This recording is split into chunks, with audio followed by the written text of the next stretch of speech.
Welcome back to Trailblazers on WDIY 88.1 FM. I'm your host, Melody Bradford. Tonight on Trailblazers, we're diving into the powerful intersection of science, community, and human resilience. In a world where climate events are no longer if, but when, one leader is helping communities not just understand risk, but respond to it with knowledge, collaboration, and strength. Joining us is Rachel Hogan, Executive Director of the Nurture Nature Center in Easton, Pennsylvania, a nationally recognized hub for environmental education, public engagement, and flood risk awareness. From transforming data into dialogue to empowering communities to face some of their toughest realities, Rachel's work is redefining what leadership looks like in uncertain times. This is a conversation about purpose, pressure, and what it truly means to prepare people, not just inform them. Rachel, welcome to Trailblazers. Boy, that was a mouthful, but I mean, there's so many facets of you. There's a lot to the work that we're doing. Yes, it's great to be here, Melody. Thank you. Oh, my goodness. So, Rachel, what first sparked your interest in environmental science and community-centered work? Let's start there.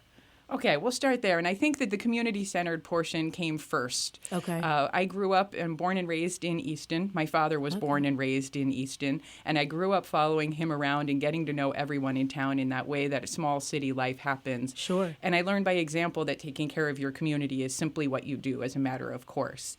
And the environmental part of that connection didn't come until I was much older, and I saw the ways that environmental issues like flooding began to affect and threaten the community that I had learned to love so much. And I actually went back later in life to school to learn more about those, but it was really the community connection that started my path. And the environment got tagged on later when I saw how much it mattered to my community. Mm-hmm. And your path blends science, communication, and leadership. How did those threads come together over time? When I was younger, I wanted to be a writer, and that turned into journalism. In my college and high school years, I was editor-in-chief of the high school newspaper and then the college newspaper, the Daily Collegian at Penn State, and I interned as a newspaper reporter at the Express-Times every time I wasn't in college. And I loved the thrill of covering community news and understanding what was going on and communicating.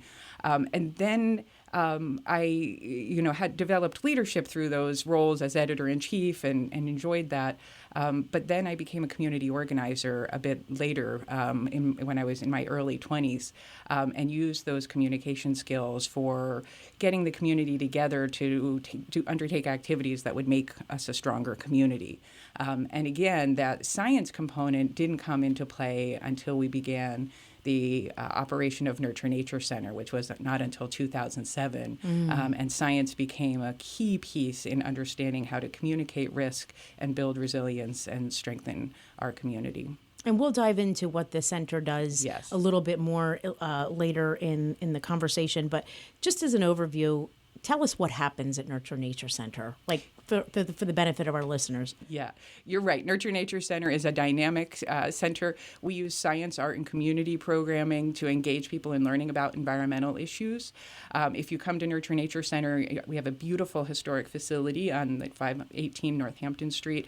You'll find 4 art galleries. You'll find a dynamic Science on a Sphere 6-foot globe exhibit that shows Earth and space science programs. Wow. You might get science demonstrations. You might get lectures. You'll also have hands-on art workshops, art exhibits and receptions, really multidisciplinary ways to look at our environment, share, build connection with one another. We do have field trips from local schools, of course, but we have a lot of community programming. That's awesome.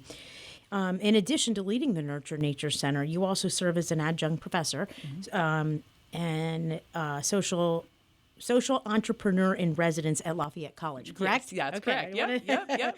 Where you teach social entrepreneurship and mentor students. How does working with students shape the way you think about leadership and innovation?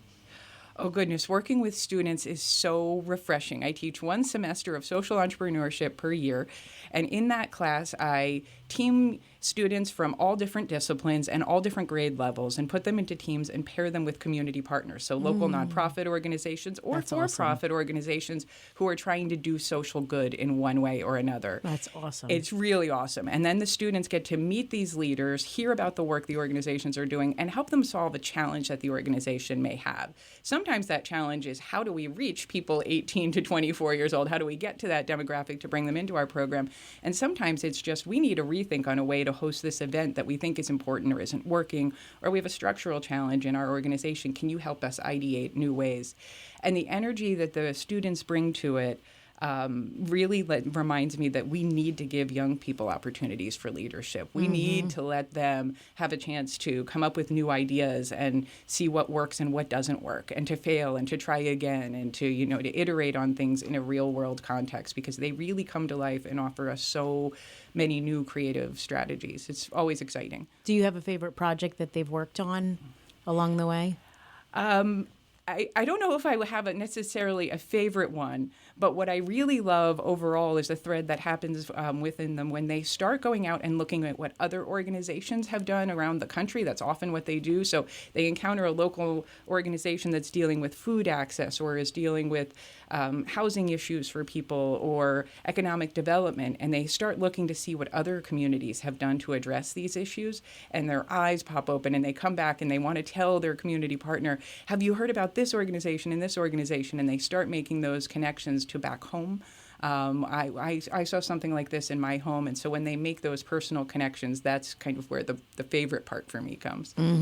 And you're helping students apply social entrepreneurial thinking to real-world environmental and social challenges. What gives you hope when you're in those classrooms? Like, I mean, I'm sure you probably see it from a fresh perspective, right? Yes, yes. And if there's any inspiration, it's coming from the young people who see possibility ahead of them. And often I have students from other countries who are looking for ways to bring what they've learned here back to the communities where they're from, or even students who are here in this area who want to go home and be teachers where they are, or want to start new programs. Sometimes we have students who have already initiated social entrepreneurial ventures, and they're coming to me and saying, I've invented this thing, or I started this program at my home school and I really want to grow it. How do I build the next generation of leaders? Oh, wow. And yeah, it's amazing how much they want to solve social problems and how much energy and thought they've already put in it before they walk in the door. Yeah. Yeah. I imagine it's probably you get a little bit of an education on what the next generation's priorities are.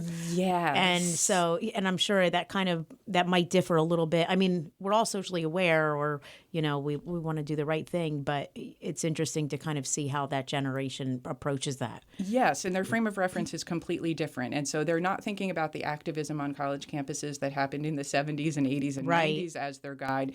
They're looking globally through social media that allows them to see what young people are doing in countries all over the world. Yeah. Things we didn't have as young people. We didn't know how students were protesting or organizing or developing leadership in other places around the country. And they now have global models for that kind of change, which is really neat. And that's their frame of reference. That's awesome. Yeah. Have they worked on anything that relates to Nurture Nature Center? Yes, I'm a client. Yep, Okay, I make good. sure that Nurture Nature Center is a client. And in fact, right now I have a team of students who are working on helping us to think about inclusive fundraising strategies as we're looking to we're launching a new membership program, which is the first time we've done that.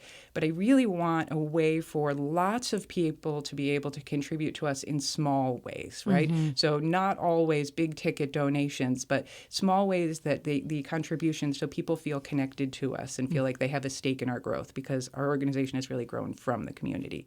So they're looking at new creative ways of thinking of low entry ways to donate to Nurture Nature Center and build that connection. That's awesome. Yeah. So let's go back to the center a little bit.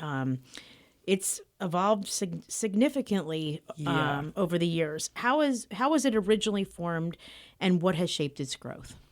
So Easton flooded 3 times in 2004, 2005, and 2006. Major events 3 times in 22 months, even less than 2 calendar years. Wow.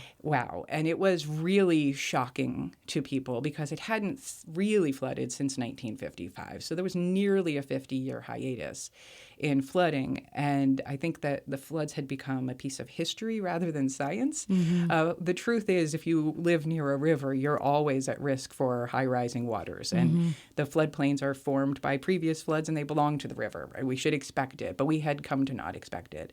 And so Nurture Nature Center was born of that experience and the question of what do we do to educate the community about flooding so we aren't caught off guard again.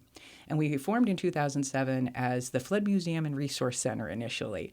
And we were going to be a center for flood education. And we did that work early on very successfully. We got a lot of support from the federal and local community early on because I think everyone saw it was very timely and important.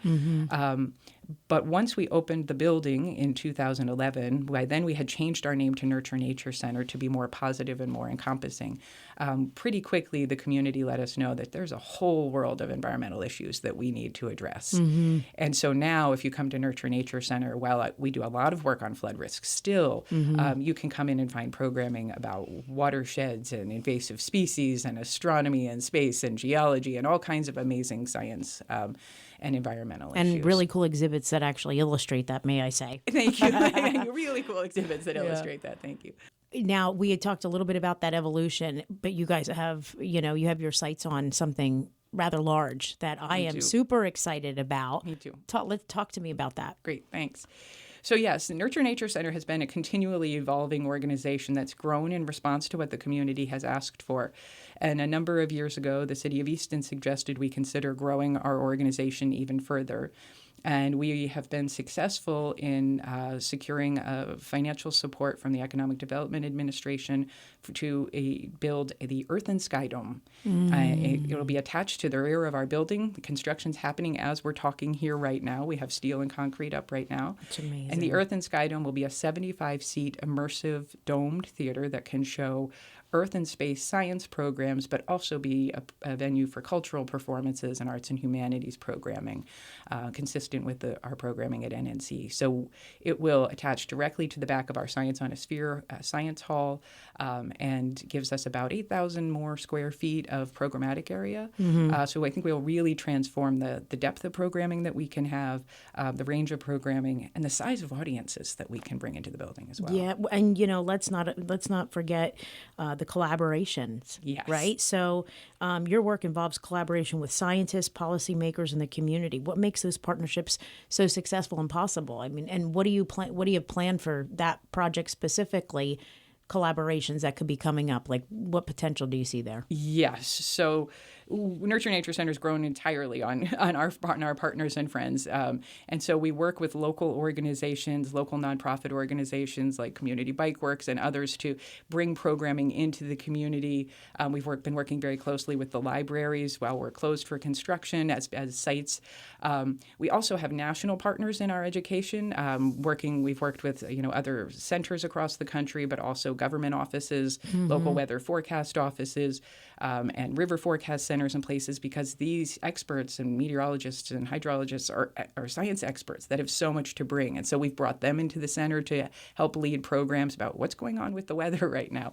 And there's a huge range of collaborations that we see that way. And so we're beginning to talk with all of our partners about the kinds of programming we can bring. You can buy programs that are already developed from other centers, but we also have the ability to create new programs with our partners, with local footage, get that up on the dome. And so the range of global to local partnership opportunities is huge. And you kind of touched on this already, but I want to still ask the question because there's a follow-up to it that I want you to answer. You've been part of efforts that turn technical data into meaningful public dialogue. Why is that so important? And honestly, what's still needed? Let me ask you that, because, okay, what do you do with this, technical data that then turns into dialogue? Are solutions formed, and what would you like to see? Yeah, so the world has so much data now. That's all we hear about, right? And there's incredible data visualization capabilities now. And, if you go on social media, you get maps and charts and all kinds of things sent to you. But if people can't understand the data that they're looking at, it's not very helpful. And that's the place where Nurture Nature Center has stepped in. Our first flood education efforts revealed to us that the forecast maps and charts and graphics that the Weather Service puts out to let a community know it's going to flood were not interpreted correctly by the audience experiences by the residents and by even the emergency managers were reading these wrong. And so we began a process of social science research studies we've done across the country for 15 years that's helping to focus group test this data and the visualization of it and redesign the products so with user input so that we know that when there's an emergency coming and the Weather Service is putting out data, people can understand it, that it's got the right wording, the right color, the right presentation.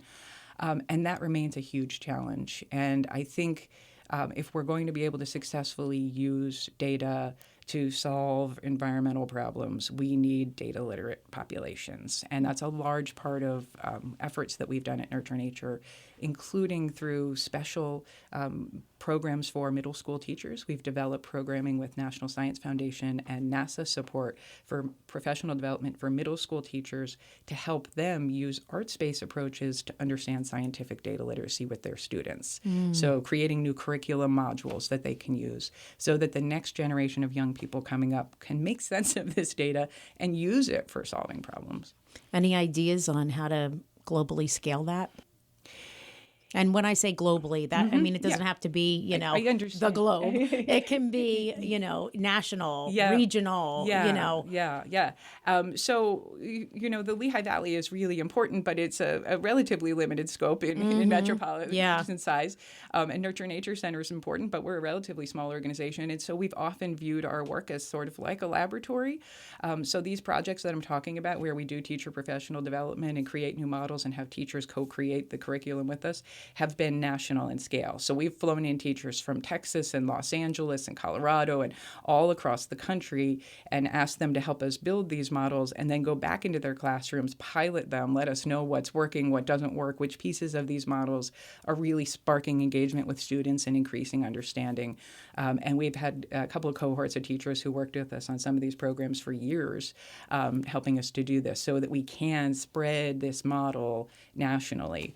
And that's the way that we've tried to do this work, is to see what we can learn here and then share it as broadly as we can. And I think that's the approach that all of us have to use in solving these problems. And if you were to look out 5 years from now and kind of say, have a checklist of dreams that you'd like to kind of, check the box on for the center, is there anything in particular, a collaboration or obviously the launch of the dome, but anything in particular that you'd like to see like really take shape insofar as impact's concerned? Of course, I want us to be filled with visitation from local schools and communities and visitors coming into the Lehigh Valley and lots of foot traffic coming through and seeing our program. And that's a given, and I expect that we'll be successful in that. We've had 13 school districts in the Lehigh Valley signed on in support of this, and came and some advocated at various council meetings for us because they see this as a tremendous learning resource. And so that is, of course, a high priority goal. But beyond that, the kinds of collaborations that we have had with the city of Easton and other municipalities have become really important to us because we understand that the very many small municipalities here in the Lehigh Valley that exist. 62 of them. 62 of them, right? And into the state, there's something like 2,600. And each of them are led by people who want to do the best by their community but don't have ample resources to do always climate action planning or resilience planning, or they don't necessarily have environmental experts on their staff, and right, with constrained budgets. And so Nurture Nature has worked closely with a lot of area municipalities on that kind of work. We've drafted Easton's climate action plan and help activate it. We've worked with other smaller boroughs to help build a regional resiliency plan so that they can go advocate for themselves and get funding to take better steps to prepare against flooding and risk.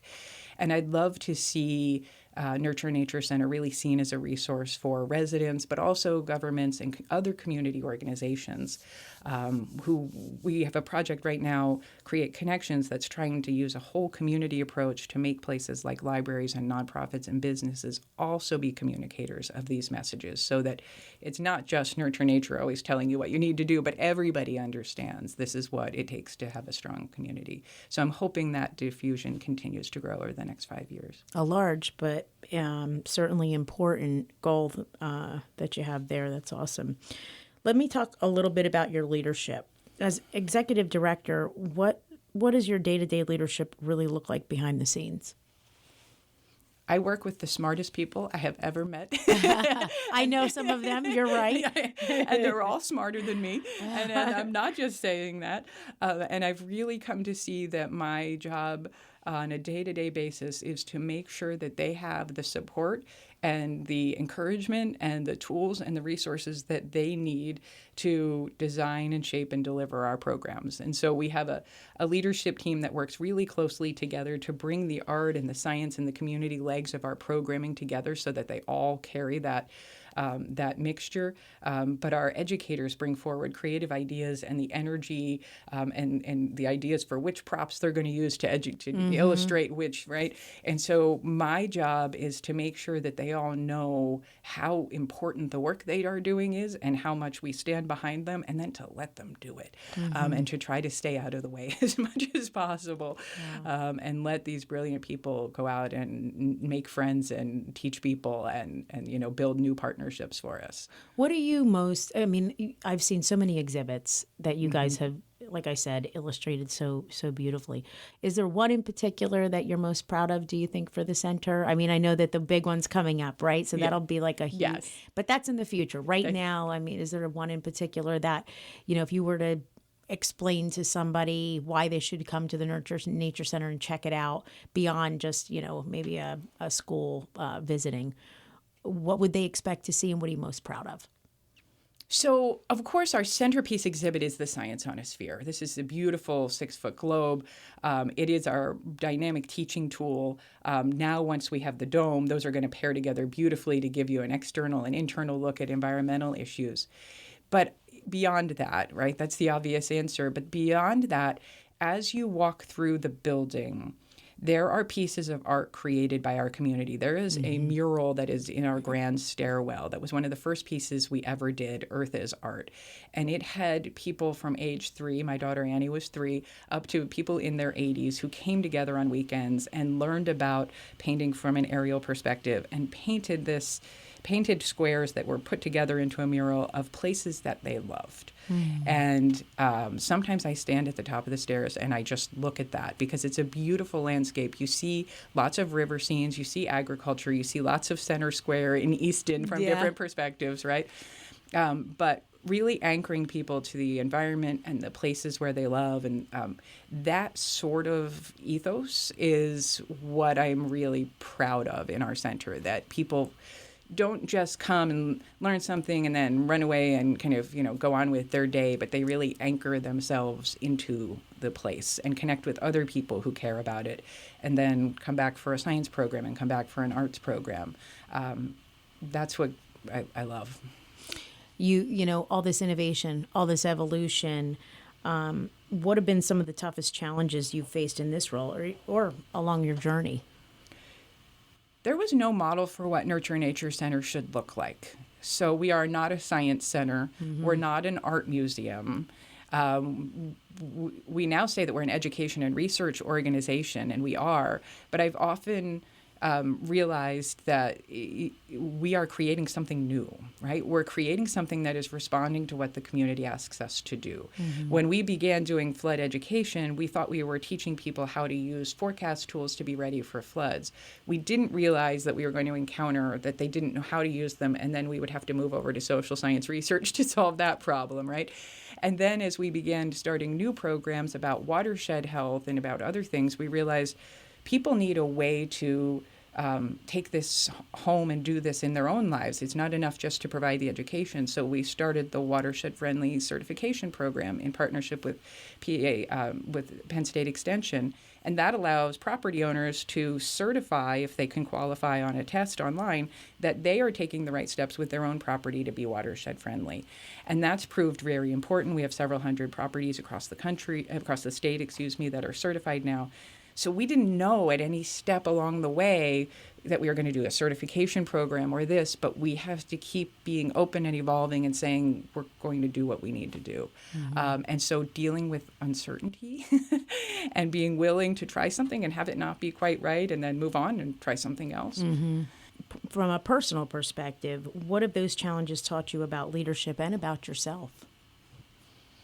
take risks. It's Just do it. Just do it. It's taught me that I'm okay not knowing now. I don't know if I always was, but I am okay not knowing now. Yeah. And I've built a lot of confidence in our community that they want to be part of things and that they will grow us in the direction that we need to go. And I need to keep trusting that trajectory, and that I really am okay in those states of uncertainty and somewhat motivated by them.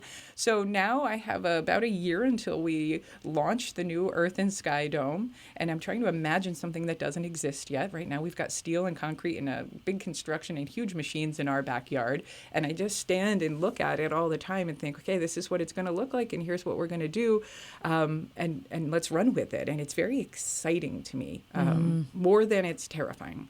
And I mean, I think there's a saying that goes something like, when everything is uncertain, when everything is uncertain, everything is possible. Right? Exactly. So. Yes, that's all we can do. And I've had to surrender any illusion of control. How do you personally define success in the work that you do? Once a friend said, you are the conscience of the community. Nurture Nature Center is the conscience of the community. And this was early on, and I was so moved by that statement because I realized the weight that it embodied. And what he meant when he said that was, Nurture Nature Center stands as a reminder of the obligation that we all have to care for our community. Mm-hmm. And as that thought took seed and evolved in my head over the years, I realized that the answer to how will we be successful is, have we helped to be a catalyst for people to care and to act? Have we helped to facilitate a culture of care among our community? And is it the default thing in areas in the Lehigh Valley that you just do what the environment needs, right? Is it the default expectation that you wouldn't do something environmentally bad because you just wouldn't, right? Mm-hmm. Can we make that the normative way to be so that this culture of care is really everybody's shared responsibility, that stewardship for where we live is everyone's responsibility, and not just Nurture Nature Center's job to remind you? That's a global view. Then that will be success. That's really what we're trying to do. So our exciting arts educators, our exciting science educators that make young people want to be learning more, they're leading us there. And looking ahead, what do you see as the biggest opportunities or risks for communities like ours? That we get so excited by the economic development that's happening in the area that we forget to prepare our environment for future generations. And so all the things that we love about the communities in the Lehigh Valley, the walkability of our downtowns, those were planned carefully and thoughtfully by people who lived hundreds of years ago. The grid layouts that we have that we love now, the beautiful architecture that we didn't knock down, that we chose to save and invest in, the careful materials that were used that endured the test of time, the beauty and the thoughtfulness that was put into our communities, the places where we stayed out of floodplains as best as we could and used those for recreation instead of building. Those decisions have served us really well. And we are walking on the decisions of generations past. And we're now the people making those decisions for generations future. And it's hard to hold that view when the Lehigh Valley is booming and becoming such an exciting place, and there's all this economic development opportunity and growth, and people are very excited about this. We still have the same responsibility.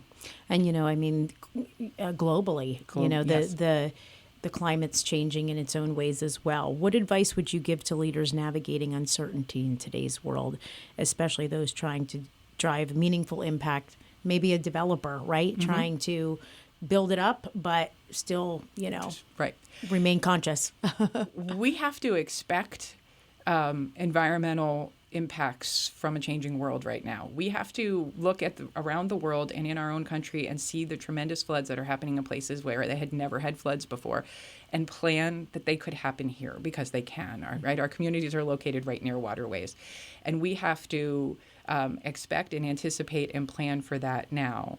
And we have to be, if we want to be cutting edge, let's be cutting edge in our building design, right? You're right. There's ways to do building that really can be innovative and exciting and draw people forward.